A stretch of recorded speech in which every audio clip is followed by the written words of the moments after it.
इस कार्यक्रम के पुण्यार्चक हैं श्री धनेन्द्र जैन, धन्ना सेठ, अभिषेक जैन, हर्षित जैन, समस्त परिवार, Deep Jyoti rubber private limited, manufacturer of rubber pipe, rubber sheet, electrical mat sheet, sector 5, Noida, Uttar Pradesh. Shri Sunil Jain एवं श्रीमती मनीषा जी, अक्षत जैन, मोना जनरेटर्स, निर्माण विहार, दिल्ली। धर्म प्रेमी बंधु, तो आज उत्तम तप का दिन है।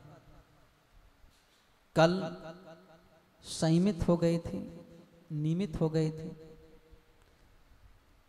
व्यवस्थित चलने लगे थे। तो जब व्यक्ति व्यवस्थित चलता है तो कुछ ना कुछ तपस्या भी करता है, और वह तप किस लिए किया जाता है? तो का वह तप हमेशा से कर्म की निर्जरा के लिए किया जाता है। कर्म निर्जरार्थम तपतेति तपा, या कर्म क्षयार्थम तपतेति तपा। कर्मों की निर्जरा के लिए जो तपा जाए उसका नाम तप है। और वह सबसे बड़ा तप होता है कि तप करते समय कोई इच्छाएं नहीं होती। तो तत्वार सूत्र में एक सूत्र बनाया, इच्छा निरोधा तपा का तप क्या है? तो कहा सबसे बड़ा तप है कि हम अपनी जो इच्छाओं को नियंत्रित कर लेते हैं, रोक देते हैं, वही सबसे बड़ा तप है। तो हम, क्योंकि मानव के अंदर इच्छाएं असीम होती हैं, एक इच्छा की पूर्ति होती है, उसके बाद दूसरी इच्छा अपने आप उत्पन्न हो जाती है। ऐसी वह रहट की तरह होती है। जैसे रहट चलती है और एक रहट में ऊपर की मटकी खाली हुई, नीचे की अपने आप भर जाती है। ऐसे अगर मानव की एक इच्छा की पूर्ति करता है, दूसरी इच्छा अपने आप उत्पन्न हो जाती है।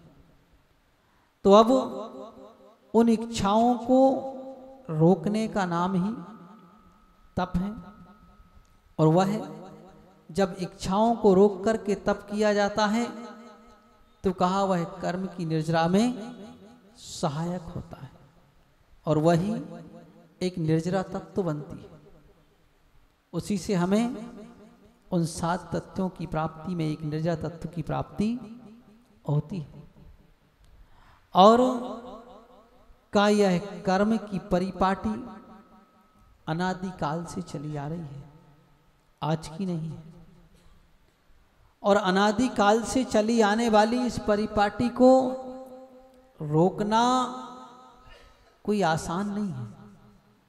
वैसे है तो बहुत आसान, बहुत कठिन कार्य नहीं है, लेकिन जब तक मोह का उदय चलता रहे तब तक बहुत कठिन है।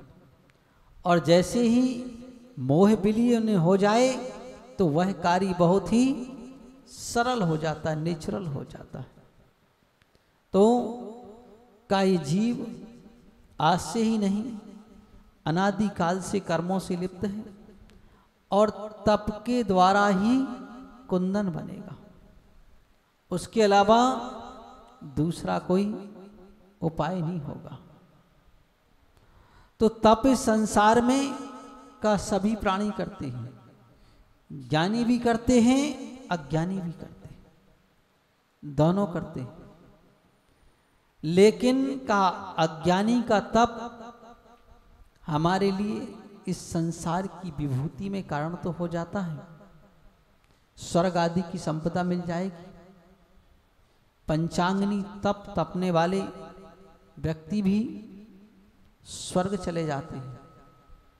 लेकिन का अगर इस संसार का परिभ्रमण कोई रोकने वाला होगा, 4 गति और 84 लाख योनियों का चक्कर कोई रोकने वाला होगा, तो वो समीचीन तप होगा जो कर्म की निर्जरा के अर्थ तपा जाएगा।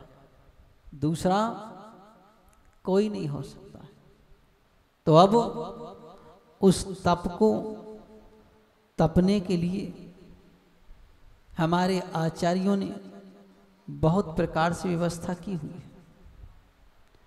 और कई बार ऐसा भी होता है कि कोई अज्ञानी जीव भी तप करने लग जाए और तप करते करते वह भी ज्ञानी हो जाता है, ऐसा भी है।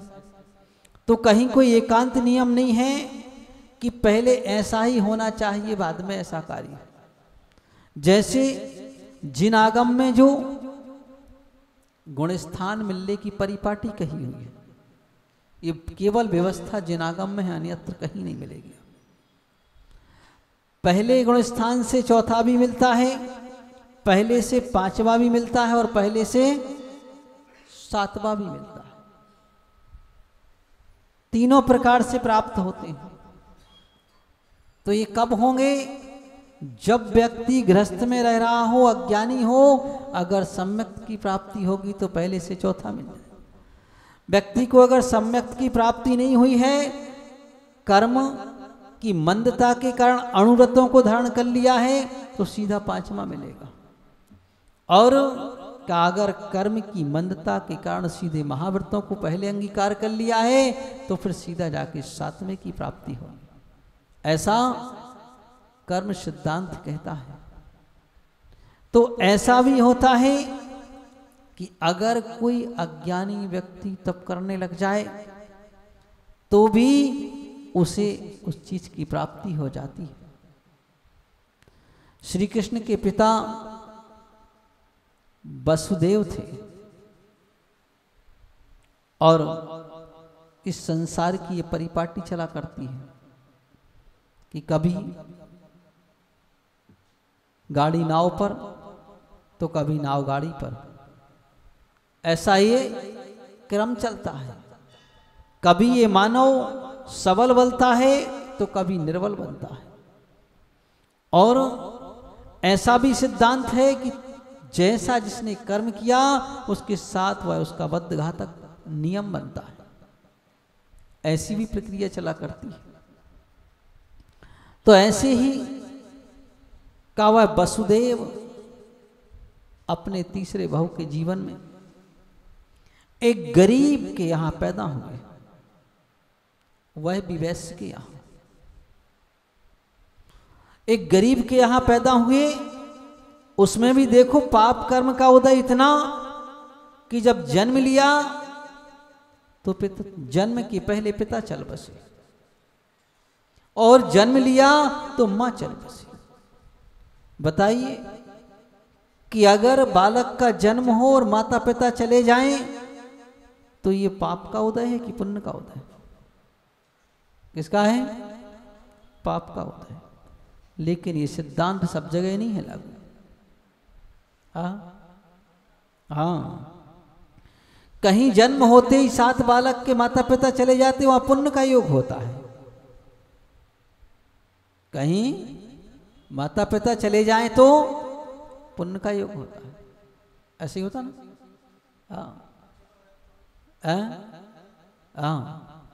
तो कहीं पुण्य का योग भी होता है। जैसे वर्तमान समय में प्रक्रिया चलती है कि बेटे की शादी हो और बहू घर में आए और बहू चाहती है माता पिता परलोक सुधार जाए तो बहुत अच्छा है, पुण्य का उदय है ना? है ना? ऐसे ही होता कि नहीं होता? ऐसा नहीं होता। अरे वाह, कितनी बार बताइए आपको, फिर भी कहते ऐसा नहीं होता है ना? हाँ, ऐसा पुण्य का योग नहीं माना जाता। वैसे आजकल की लड़कियां तो कहती हैं कि सास मिले, मस्त मिले, जबरदस्त मिले, लेकिन दीवार पर टंगी मिले।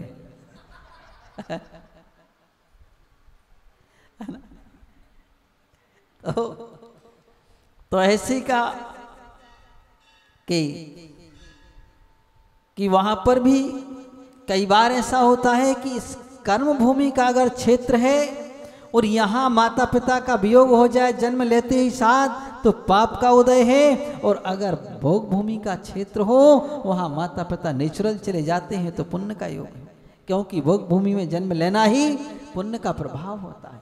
तो का सब जगह सिद्धांत एक जैसा नहीं लगता है, परिस्थिति के अनुसार सिद्धांत बदलते चले जाते हैं। जैसी परिस्थितियां होती हैं वैसी सिद्धांत लागू होते हैं।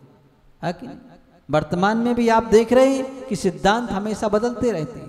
पहले जमाना था कि लोग लड़की के विवाह के लिए दहेज देते थे, अब जमाना बदला, लड़की के विवाह के लिए दहेज देने लगे उल्टा, है ना। अब कहते हैं लड़के का विवाह हो जाए, बोलो तुम्हें क्या चाहिए तो ले लो हमसे, उल्टा दहेज का क्रम भी बदल गया। तो ऐसे ही का समय समय पर परिस्थितियां बदलती हैं, कानून भी बदलते चले जाते हैं, व्यवस्थाएं भी बदलती चली जाती हैं। तो ऐसे ही का कर्म सिद्धांत भी है कि वह वसुदेव जब 3 भाव पूर्व एक वैश्य के यहाँ जन्म लिया तो कहा माता पिता जन्म लेते ही साथ चल बसे। मासी ने उनका पालन पोषण कर दिया, लेकिन बुद्धिहीन थे, कुरूप थे। तो ऐसी वह बुद्धिहीनता के कारण, कुरूपता के कारण, और जहां व्यक्ति बुद्धिहीन हो वहां संस्कार भी बराबर नहीं आ पाते और संगति भी वैसी ही मिलती है। क्योंकि जब व्यक्ति बुद्धिमान होता है तो संगति अच्छे लोगों की मिलती है, बुरे लोगों की भी मिल जाए तो भी वह उसमें से अच्छाई ग्रहण करके निकल आएगा। और का जहां बुद्धिहीनता हो वहां संगति वैसी मिलती है। तो वह बुद्धिहीन भी था, देखने में कुरूप भी था, पुण्यहीन था, तो शरीर से रुक्ष भी था। संयोग की बात कि पुण्यहीनता इतनी थी कि थोड़ा बड़ा हुआ वह मासी भी चल बसे, और मामा ने पालन पोषण किया, लेकिन जब युवावस्था को प्राप्त हुआ तो उसके दुर्गुणों को देख करके मामा के बच्चों ने बाहर भगा दिया, बोले निकल यहां से, कहां यहां रहता है, इस घर में रहने के लायक नहीं है। बात बहुत काम की है कि किसी भी हीन व्यक्ति को हीन मत समझो। पता नहीं कौन सा हीन व्यक्ति कब कितना सबल बन करके सामने आएगा। आज अपन समझ लेते हैं कि ये क्या है, तो कुछ भी नहीं, लेकिन उसको कुछ भी ना समझो, उसको बहुत कुछ समझो कि ये भी सामान्य व्यक्ति बहुत कुछ है। और वह उसने सोचा अब क्या करें, कुछ गुण भी नहीं है मेरे पास में कि सांसारिक व्यवस्था भी चला सकूं। वैसे आचार्य भगवंतों ने मूलतः 2 ही गुण कहे। कहा है कि कला 72 जीव की, तामे 2 सरदार, एक जीव की आजीविका, एक भेद विज्ञान। बस 2 ही कलाएं हैं, महत्वपूर्ण कलाएं हैं। वैसे कलाएं तो कितनी कही हैं, 72 हैं, लेकिन उन 72 कलाओं में 2 कलाएं मुख्य हैं। एक हमें अपनी आजीविका चलाना आना चाहिए, और दूसरा धर्म की कला है भेद विज्ञान। तो ये 2 कलाएं आना बहुत अनिवार्य है। अगर ये 2 कलाएं नहीं आई तो जीवन अधूरा है। एक कला नहीं आई जीवन चलाने की तो अधूरा है, और भेद विज्ञान की कला नहीं आई तो पूरा जीवन ही बेकार है। तो इसलिए का दोनों कलाओं को यहां पर बताया जा रहा। तो हमारे लिए का वह जीवन चलाने की कला आना चाहिए। तो उसके लिए जीवन चलाने की कोई कला नहीं आती थी, अर्थ कमाने की कोई कला नहीं आती थी। सोचा क्या करें, अब तो कोई उपाय ही नहीं बचा। उसने सोचा चलो अब ऐसा करते हैं, जीवन चल ही नहीं रहा है तो इसे समाप्त करते हैं। क्या करें का, क्योंकि जीवन चलाने के लिए क्या चाहिए, जीवन चलाने के लिए रोटी कपड़ा और मकान चाहिए। जीवन बनाने के लिए देवशास्त्र गुरु चाहिए, और जीवन से मुक्ति पाने के लिए सम्यक दर्शन, सम्यक ज्ञान और सम्यक चारित्र चाहिए। तो हमें अब देखना है कि अपना जीवन बनाना है, चलाना है, एक जीवन से मुक्ति पाना है। करना क्या है, का 3 को करना है, एक को नहीं। चलाना भी है, जब चल जाएगा तो बनाने की भी सोचना है, और जब बन जाएगा तो मुक्ति पाने की भी सोचना है। 3 की आवश्यकता है। तो वहां पर भी वही हुआ कि उससे जीवन न चल सका, तो उसने कहा चलो ऐसा करते हैं, ये जीवन लीला ही समाप्त कर देते। और एक पहाड़ पर चढ़ गया और ऊंचे पहाड़ पर जाकर के उसने सोचा कि चलो यहां से अपना जीवन समाप्त कर देंगे। पहाड़ पर गया तो एक मुनिराज पहाड़ की चोटी पर तप कर रहे थे। कौन सा तप? आतापन योग तप। गर्मी के दिनों में गर्म स्थान में बैठना कि जहां और गर्मी लगे, उसको उस तप का नाम है आतापन योग। कि ऐसा तप रहे थे आतापन योग, पहाड़ की चोटी पर बैठ करके और अपने ध्यान में मग्न थे। और उसी गर्मी के समय में वह बालक भी पहाड़ पर चढ़ जाता है। उस रविसेन नाम के बालक को देखते हैं और मुनिराज ने सोचा कि आखिर ये यहां आया क्यों? इतनी गर्मी में यहां तो लोग भाग करके घर की ओर जाते हैं और ये पहाड़ पर आया, किस काम से आया? तो मुनिराज जो ज्ञानी मुनिराज होते हैं, मतलब अवधि ज्ञानी मुनिराज होते हैं, उनकी एक विशेषता होती है कि वो बिना प्रयोजन किसी से बोलते ही नहीं, मौन धारण करते, शांति से बैठते। कोई मतलब नहीं बोलने की, कोई आवश्यकता नहीं। बोलते कब हैं? जब देख लेते हैं कि ये व्यक्ति हमारी बात मानेगा तो बोलते हैं। पहले उसकी भवितव्यता देखते हैं कि इसकी भवितव्यता कैसी है, होनहार कैसी है।